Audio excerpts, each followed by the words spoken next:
The war room of the Galactic Concord was a massive chamber that floated in the darkness of space. Holographic displays showed a planet that looked like a wound in the universe. Its surface was the color of dried blood, and storms the size of continents moved across it like angry spirits. This was XR7 Omega, and the beings who ruled the galaxy had given it the highest danger rating possible. Class 13. One step below Impossible. High, Admiral Valthrix stood at the center of the room. He was Corvani, a species that looked like tall silver birds with 4 arms and eyes that glowed soft blue. His people had conquered 100 worlds and had never known defeat. He pointed at the ugly planet with one long finger. "The helix crystals on this world are the only thing that can keep our ships jumping between stars," he said. His voice was calm, like a teacher explaining something simple to children. "We need them. We will take them." The representatives of 30 different species watched and listened. Some looked worried. Others looked bored. A few looked at the planet and felt something cold move through their bodies. In the corner of the room, almost forgotten, sat a small group of humans. They were new to the Concord, their species having made first contact only 50 years ago. The other species thought of them as children, soft, weak. Their homeworld was rated Class 4, which meant it was dangerous enough to make life interesting, but not dangerous enough to make the species strong. Captain Sarah Cole was one of those humans. She was 42 years old, with gray in her black hair and scars on her hands from wars the aliens had never heard of. She looked at the planet on the display and said nothing, but her eyes were calculating, measuring, remembering. The High Admiral continued his speech. He talked about the 12,000 soldiers they would send. Elite Corvani shop troops who had trained since birth for combat. Tellurian Psi operatives who could read minds and move objects with thought. Ivrati heavy assault units who wore armor that made them look like walking tanks. The finest warriors the galaxy had ever produced. And, he added almost as an afterthought, a platoon of humans. 40 soldiers. For political purposes. Some of the aliens laughed quietly. The humans were there because their government had demanded representation. Nobody expected them to do anything useful. They would probably die in the first hour. Private First Class Alina Vasquez was one of those 40 soldiers. She was 24 years old, born in a small town in what used to be called Mexico. She had joined the military because it was the only way off her dying farm. She had survived training that broke stronger people. She had fought in 2 wars that the history books would barely remember. Now she sat in the belly of a transport ship, watching the rust-colored clouds of XR7 Omega grow larger through a small window. Around her, alien warriors made final preparations. The Corvani checked their weapons with mechanical precision. The Tellurians sat in meditation, their third eyes glowing softly. The Ivrati sealed themselves inside their massive exoskeletons with hisses of compressed air. The humans cleaned their rifles, checked their boots, and shared jokes that made no sense to anyone else. "What do you call a planet that wants to kill you?" Private Rodriguez asked. "Tuesday," Sergeant Major Cole answered, and the humans laughed. The aliens did not understand the joke. They did not know that humans came from a world where everything wanted to kill them. They did not know about the ice ages that had frozen their ancestors. They did not know about the plagues that had killed billions. They did not know about the predators, the earthquakes, the hurricanes, the volcanoes. They did not know that humans had been fighting for survival since before they learned to make fire. The transport ships broke through the clouds, and Elena got her first look at the surface of XR7 Omega. It was worse than she had imagined. The ground was covered in something that looked like red moss, but moved like it was alive. Trees, if they could be called trees, twisted toward the sky like broken fingers. In the distance, something massive moved through the haze, its shape wrong in ways that made her eyes hurt. The air outside was poison. The gravity was almost twice what she was used to. The temperature sensors showed that it was currently hot enough to cook meat, but would drop below freezing when the sun set in 3 hours. "Welcome to paradise," Elena muttered. The landing zone was supposed to be secure. Drones had cleared it. Satellites had scanned it. Every sensor available to the Concorde had declared it safe. They were wrong. The first attack came before the transport ships had finished landing. Something burst from the ground, a creature made of black chitin and blades in hunger. It moved faster than anything that Psi should move. It tore through a Corvani squad before anyone could react, painting the red moss with silver blood. Then there were more, dozens, hundreds. They came from the ground, from the twisted trees, from the sky. They had too many legs and too many teeth and eyes that reflected no light at all. The Concorde's finest warriors opened fire. Energy weapons screamed. Explosions shook the ground. For a moment, it looked like they might hold. Then the fungal spores came. Elena saw a Tellurian Psi operative open her mind to scan for threats. The alien's eyes went wide. Her mouth opened in a scream that had no sound. Then she simply collapsed, her brain consumed from within by something that lived in the planet's very air. The Avrati and their powered armor started to overheat. The planet's temperature swings were too extreme, too fast. Systems failed. Soldiers died inside their own protection. The Corvani, for all their training, had never faced anything like this. They came from a world of gentle oceans and soft breezes. Their minds could not process a reality where everything around them wanted them dead. Some broke. Some ran. Some simply stopped, their bodies refusing to accept what their eyes were seeing. But the humans kept fighting. "Sergeant." Major Cole grabbed Elena by the shoulder and pulled her behind cover. His face was calm. His hands were steady. "Listen to me," he said, his voice cutting through the chaos. "We've trained for this. Not this planet, but this feeling. The feeling that everything is falling apart and death is coming for you. That's where we live. That's what we are." Elena looked at him. Then she looked at the nightmare around her. Aliens dying by the hundreds. Monsters that defied understanding. A planet that seemed to hate the very concept of life. She checked her rifle. She took a breath. "What do we do?" she asked. Cole smiled. It was not a happy smile. It was the smile of a man who had been waiting his whole life for this moment. "We survive," he said. "That's what humans do." The first 3 days on XR7 Omega killed 8,000 soldiers. Elena watched the numbers drop on her tactical display until the display stopped working. After that, she stopped counting. Counting the dead was a luxury for people who had time to think. She did not have time.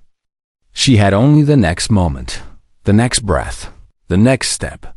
The Concorde's Grand Army fell apart faster than anyone could have imagined. High Admiral Velthrix tried to establish order from his command ship in orbit, but his orders made no sense. He told troops to hold positions that had been overrun hours ago. He sent reinforcements to landing zones that no longer existed. He was playing game with rules, and XR7 Omega did not care about rules. On the third day, his last transmission came through on all channels. Just one word, spoken in a voice that had forgotten how to hope. "Impossible." Then silence. The communication relays had been eaten. Not destroyed by weapons or crushed by creatures. Eaten.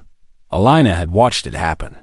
Small things no bigger than her fist had swarmed over the equipment and taken it apart molecule by molecule. They ate metal like humans ate bread. By the time anyone thought to stop them, there was nothing left to save. The elite Corvani shock troops died in ways that Elena would remember in her nightmares for the rest of her life. They were the finest warriors their species had ever produced, trained from birth in every form of combat. But they had evolved on a paradise world. Their seas were calm. Their weather was gentle. The most dangerous predator on their planet was a fish that could give a painful bite. They had never known fear. Real fear.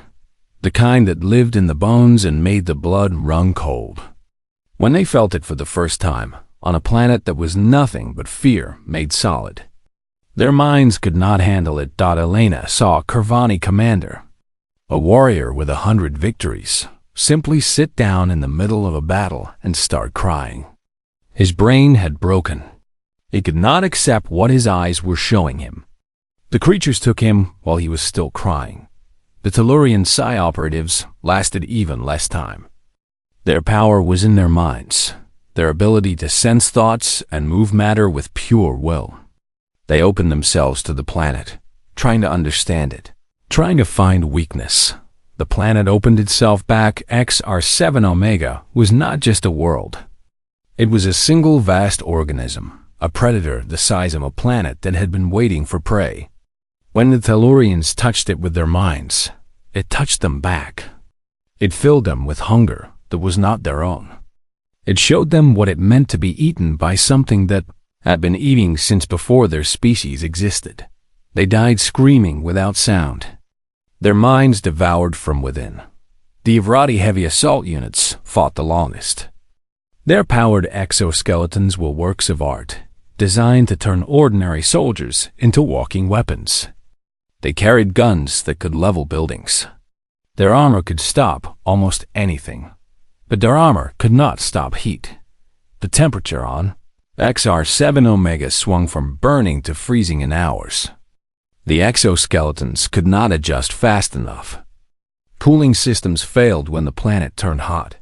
Heating systems failed when the planet turned cold. The soldiers inside cooked or froze, still standing, still gripping their weapons. Elena found a field of them on the 4th day. 20 Evrati, frozen in place like statues, ice crystals forming on their visors. She did not look at their faces. She took their ammunition and kept moving. The human platoon had lost 20 soldiers in the first 72 hours. Half their number gone. But the other half was still alive. Sergeant Major Cole gathered them in a cave that Elena had found. It was not a good shelter. Something had died in it recently, and the walls were covered in a slime that glowed faint green. But it was better than being outside. "Listen up," Cole said. His voice was rough. He had been shouting orders for 3 days straight, and it showed. The Concord's army is gone. Command is gone. The extraction point is 2,400 kilometers east. That's where we're going. Private Rodriguez raised his hand. "Sarge, that's over 1,000 miles. On a planet that wants to eat us. How are we supposed to do that?" Cole looked at him. Then he looked at all of them. Elena saw something in his eyes that she recognized. It was the look of a man who had made peace with death and was no longer afraid of it. "The same way humans have always done it," he said. "One step at a time. We walk during the temperature windows. We find shelter when it gets too hot or too cold. We eat what we can kill and drink what we can purify. We watch each other's backs. And we do not stop until we get there or until we die." He paused. "The aliens out there, they evolved to fit their worlds. Perfect little niches. Everything just right. When things go wrong, they don't know what to do. They break." He pointed at each of them in turn. "We evolved to fight our world. Earth tried to kill us every single day for 300,000 years. Ice ages, plagues, predators, starvation. We should have died 1,000 times. We didn't. You know why?" Nobody answered. "Because we refused. Because when the world said die, we said no. That's what we are. That's what they don't understand about us. We don't give up. We don't stop. We keep going until we win or until there's nothing left of us to keep going. Elena felt something warm spread through her chest. It was not hope. Hope was for people who thought things might get better. This was something older and harder. It was stubbornness. It was spite. It was the pure human refusal to accept that anything was impossible. "Now," Cole said, "let's move out. We've got a long walk ahead of us." They left the cave as the sun set and the temperature dropped to something survivable. 20 humans walking into a nightmare. Behind them, the remains of the greatest army the galaxy had ever assembled lay scattered across the red earth, already being consumed by a planet that was always hungry. Elena looked back once. Then she turned forward and started walking, one step at a time. Day 40. Sergeant Major Cole was dying. The wound in his side had come from a creature they did not have a name for. It had attacked from below, bursting through the ground like a living blade. Cole had pushed Private Chun out of the way and taken the hit himself. The creature's claw had gone through his armor like paper. They had killed it. They had bandaged the wound. But something in the creature's body was poison, and the poison was spreading. Cole knew he was dying. Elena could see it in his eyes. He had stopped talking about the future. He had started talking about the past. "I grew up in Detroit," he told them on day 39, his voice growing weaker. "You know what Detroit was like when I was a kid? War zone. Not a real war, but close enough. I learned to fight before I learned to read. I learned to survive before I learned to love." He coughed, and blood came with it. "This planet thinks it's tough," he said. "It doesn't know tough. Tough is being 10 years old and watching your mother work 3 jobs to keep you fed. Tough is walking through a neighborhood where everyone wants to kill you just because of what you look like. Tough is deciding to live when everything tells you to die." He grabbed Elena's arm with surprising strength. "You're the toughest of us," he said. "I saw it the first day of training. The others might be stronger or faster, but you've got something they don't. You've got that thing inside you that refuses to break. Promise me you'll get them home." Elena promised. Cole died that night, while the temperature dropped to 60 below and the sky turned colors that had no names. They buried him under rocks because the ground was too hard to dig. Elena said words that she made up because she did not remember any real prayers. Day 120. Lieutenant Park was the new leader, but she did not lead for long. A fungal bloom caught them by surprise. It looked like a field of white flowers, beautiful and peaceful. Park stepped too close, and the spores entered her lungs before anyone could stop her. The fungus did not kill quickly. It grew inside her, feeding on her body, changing her. She stayed alive for 3 weeks after the infection started. At the end, she no longer looked human. Before she died, she taught Elena everything she knew about navigation. How to read the stars of this alien sky. How to use the planet's magnetic field to find direction. How to estimate distance by counting steps. "Keep walking east," Park said through lips that were turning white and soft. "Always east. Don't stop for anything. Don't trust anything that looks safe. Don't eat anything that doesn't try to kill you first." Day 215. Only 6 humans remained. Rodriguez died saving the others from a pack of night hunters. Chun died from an infection that started in a small cut and spread to her whole body. Okonkwo died from eating something that looked safe and was not. Williams died from the cold when her heating unit failed. Each death taught Elena something. Rodriguez taught her how to fight when running was not an option. Chun taught her how to treat wounds with nothing but fire and hope. Okonkwo taught her which colors meant death on this planet. Williams taught her how to share body heat to survive the frozen nights. She collected their lessons like precious stones. She carried them with her as she walked. Day 300. Elena was alone. The last survivor besides her, a young man named Jackson, had died in a rock slide. The planet had dropped a mountain on him, almost casually, like swatting a fly. Elena had dug for 3 hours trying to save him. She found his hand. It was still warm when she touched it. But the rest of him was gone. She sat beside the rocks and cried for the first time since the landing. She cried for Cole and Park and Rodriguez and Chen and Okonkwo and Williams and Jackson. She cried for herself, alone on a planet that hated her, so far from home that home was just a memory. Then, she stopped crying. She wiped her eyes. She checked her equipment. And she started walking again. Day 500.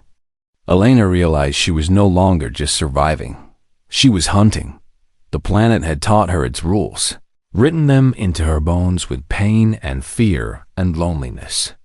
She knew which creatures were dangerous and which were deadly. She knew where to find water that would not kill her. She knew how to move through the red moss without leaving tracks. The apex predators of XR7 Omega had started to avoid her.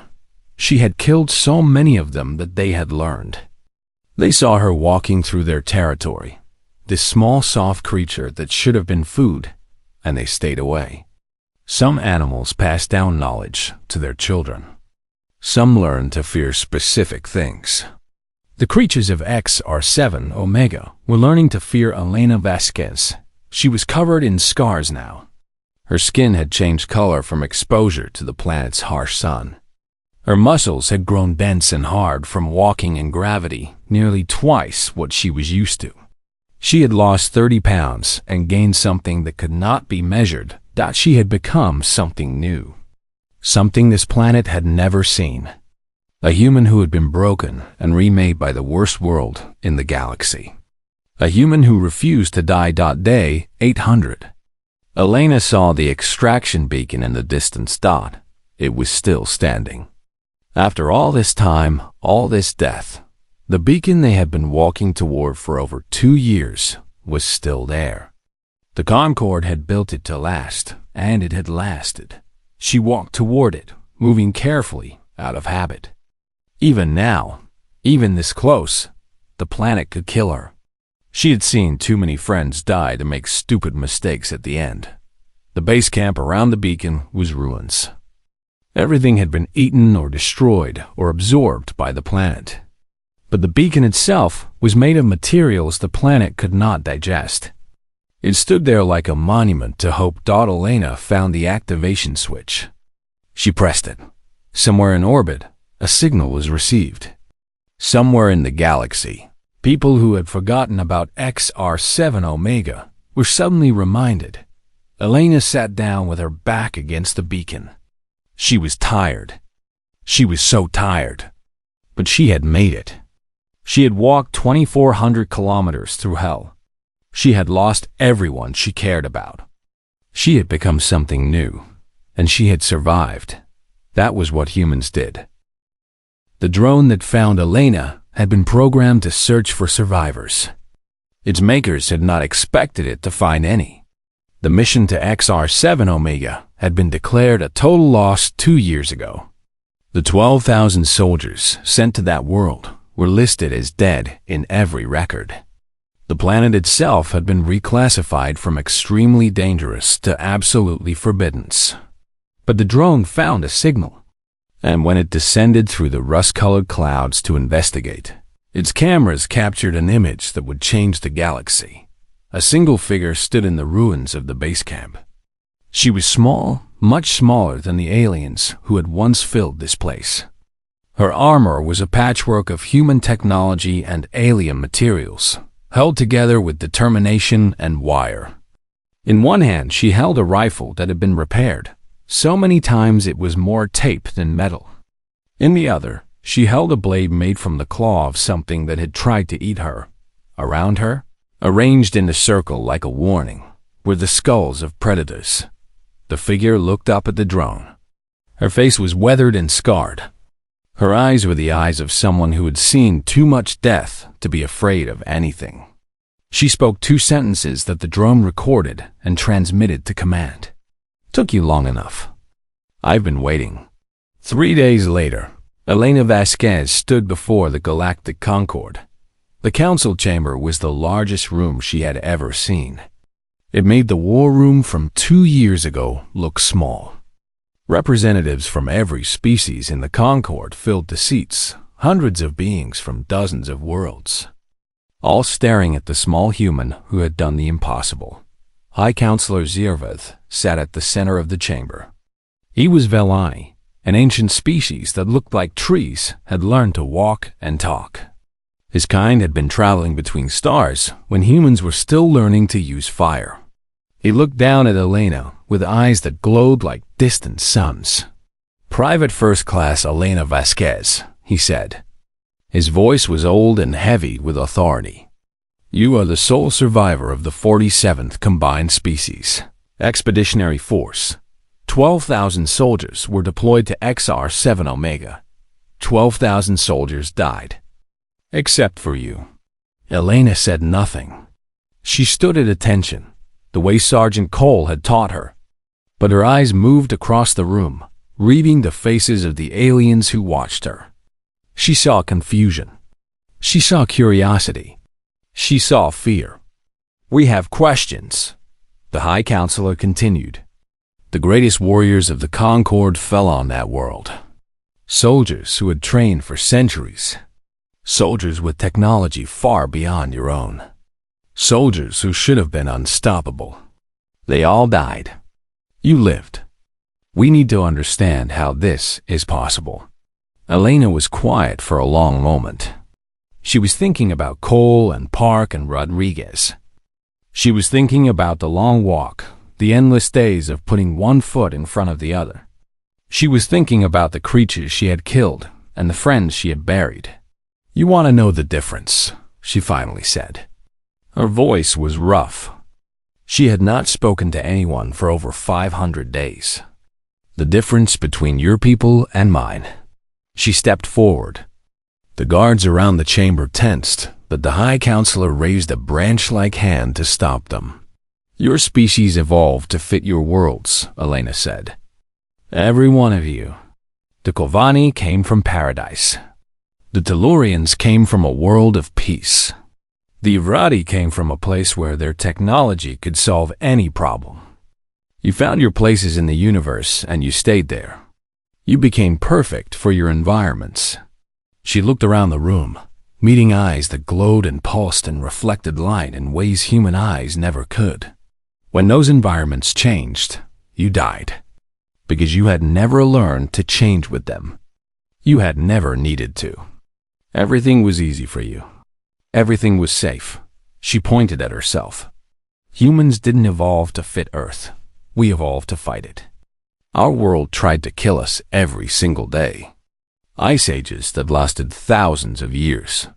Plagues that wiped out half our population. Predators that hunted us in the dark. We should have died 100 times. 1,000 times. The universe looked at humanity and said we were not supposed to exist. Her voice grew stronger. We said no. We said we didn't care what the universe wanted. We said we would exist anyway. Not because we were stronger or faster or smarter than what was killing us, but because we refused to stop. We refused to give up. We refused to accept that anything was impossible. She stepped closer to the High Counselor. Ancient beings who commanded fleets and ruled worlds leaned back in their seats. Your soldiers died on XR7 Omega because they had never learned to suffer. They had never learned to lose everything and keep going. They had never learned to be broken and put themselves back together. Humans learn that before we learn to walk.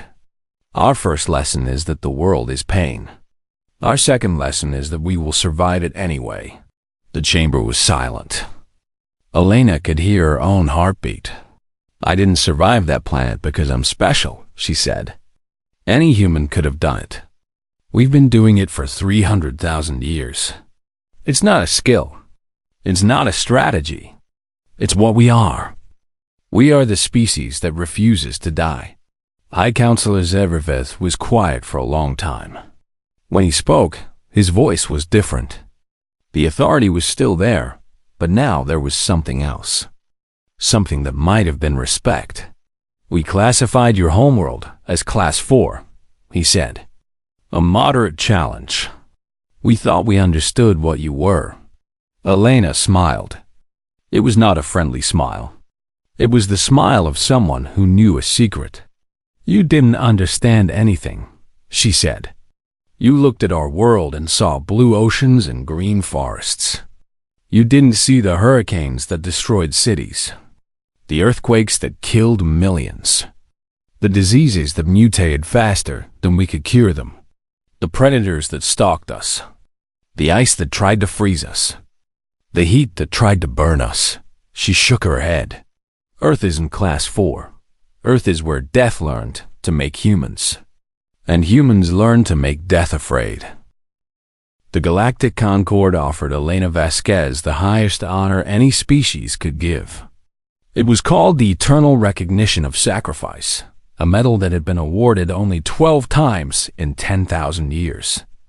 It came with land, wealth, and a title that would make her equal to any noble in the galaxy. She turned it down. The council was confused. In their experience, beings wanted power. They wanted recognition. They wanted to be remembered. The idea that someone would refuse these things made no sense to them. "What do you want?" High Counselor Zirith asked. "Name anything. It will be yours." Elena thought about the question for a long time. She thought about going home to Earth, to the small town in Mexico where she had grown up. She thought about never seeing another alien world, never feeling the weight of strange gravity, never breathing recycled air. Then she thought about Cole, dying in a cave, telling her that she was the toughest of them. She thought about Park, teaching her navigation while fungus consumed her body. She thought about Rodriguez and Chun and Okonkwo and Williams and Jackson. She thought about everyone who had died on that red world, human and alien alike. "There are other death worlds out there," she said. "Other planets that the Concord has written off as impossible. Other places where your people will die if they go alone." The High Counselor nodded slowly. "There are. We have identified 17 Class 10 worlds or higher that contain resources we need. We have avoided them because the cost is too great." "Send me," Elena said. "Send humans. We'll go where your people can't. We'll survive where your people won't. That's what I want. Not medals. Not land. A mission." The council discussed her request for 3 days. Some thought she was mad. Some thought she was lying. Some thought she was exactly what she appeared to be, a human who had found her purpose and refused to let it go. In the end, they agreed. The Concord began recruiting human volunteers for what they called the Extremist Course. They expected a few hundred applications. They received 50,000 in the first week. Humans from every nation on Earth, from every colony in the solar system, signed up to walk into hell. When the recruiters asked why, the answers were always the same. Because someone has to. Because I want to see what I'm made of. Because that's what humans do. The Concord scientists studied the human volunteers. They ran tests. They analyzed data. They tried to understand what made these small, soft creatures so impossible to kill. The results confused them. Humans were not stronger than most species. They were not faster. Their senses were average at best. Their technology was primitive compared to the Concord's standards. By every metric the scientists used, humans should have been one of the weakest species in the galaxy. But the metrics missed something. They missed the way human bodies could adapt to almost any environment. They missed the immune systems that could fight off infections that would kill other species in hours. They missed the pain tolerance, the endurance, the ability to keep functioning long after any reasonable creature would have died. Most of all, they missed the thing that could not be measured. The stubbornness, the spite, the pure, unreasonable refusal to accept defeat. The scientists revised their classification of Earth. Class 4 became Class 9. Then Class 11. Then they stopped trying to classify it at all, because the humans kept pointing out hazards they had not even considered. You have hurricanes, a Corvani scientist said. Storms that move faster than sound, that destroy everything in their path. And you just live with them? We name them, the human volunteer answered. We give them human names, like they're old friends. Last year, Hurricane Maria killed 40 people in my hometown. This year, we're rebuilding. That's what we do. Your planet has earthquakes. The ground itself tries to kill you. We build our cities on top of fault lines. We know they're going to fall down eventually. We build them anyway. You have diseases that mutate to become more deadly, that evolve specifically to kill you. We evolve right back. We've been in an arms race with death since before we had arms. We're not going to stop now. The Concorde had thought they understood humanity. They had been wrong. 5 years after Elena Vasquez walked out of XR7 Omega, she stood on the bridge of a new ship. It was called the Persistence, and it carried 300 human volunteers toward a world called Keth-7, classified as Class 12. The planet's surface was covered in acid. Its atmosphere was poison. Its native life forms were designed to kill anything that moved. The Concorde had tried to colonize it twice.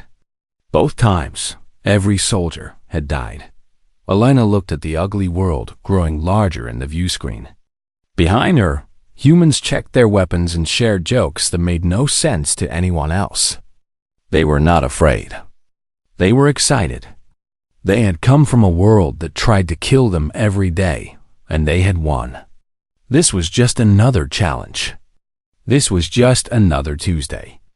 Private First Class Elena Vasquez, the ship's eye, said, "You have been promoted to commander of the extremist corps.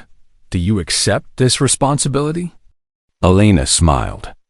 It was the smile of a woman who had walked through hell and come out the other side.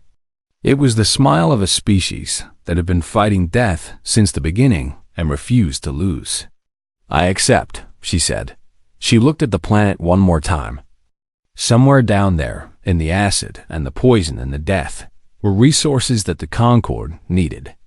Somewhere down there was a challenge that had beaten every species that had tried to face it, but no one had sent humans before. "All units," Elena said, her voice calm and steady. "Prepare for deployment. Remember your training. Remember who we are. Remember what we do."